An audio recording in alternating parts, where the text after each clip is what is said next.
एक प्रसंग आता है कि शनि की 7.5 एक बार हनुमान जी पे ही आ गई। शनि महाराज हनुमान जी के गुरु भाई हैं।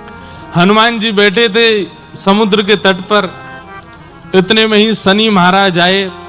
हनुमान जी बोले, आओ आओ आओ गुरु भाई, कैसे आज मिलन हुआ आपका?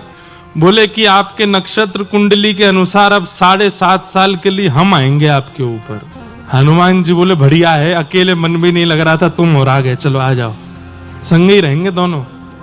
बोले कहाँ आऊं? बोले देखो हृदय में तो सिया राम जी बसे हैं, शीश के ऊपर ठाकुर जी के चरणारविंद बसे हैं, और अंग में तुमको रखने की आवश्यकता नहीं। भाई तुम गुरु भाई हो, ऐसे थोड़ी। तो बोले कहाँ? बोले पूछ पे बैठ जाओ, हमारी पूछ खाली है, वहीं आसन लगा के बैठो। शनि महाराज जैसे पूछ पे बैठे। हनुमान जी का रोज का नियम है, सुबह उठते ही पहले तो तीनों लोकों की परिक्रमा करके आते हैं, और तीनों लोकों की परिक्रमा करके फिर राम पथ पर घूम के आते हैं। अयोध्या से लंका तक पूरा भ्रमण करके आते हैं। फिर भारतवर्ष में जहां कहीं भी कथा चल रही होती है वहां कथा सुनने जाते हैं। फिर कथा के बाद अपने गुरुदेव सूर्य नारायण को प्रणाम करने जाते हैं।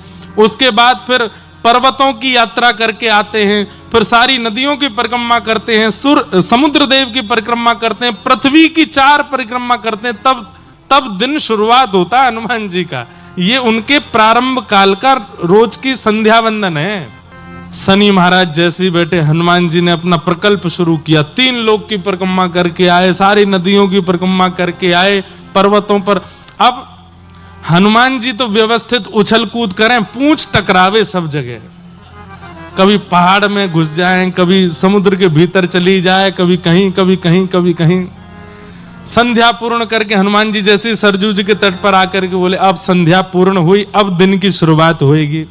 इतने में क्या देखा, शनि महाराज लुढ़क पुढ़क होके गिर पड़े। बोले सुनो, अकेले ही रहो, मुझे नहीं रहना संग में।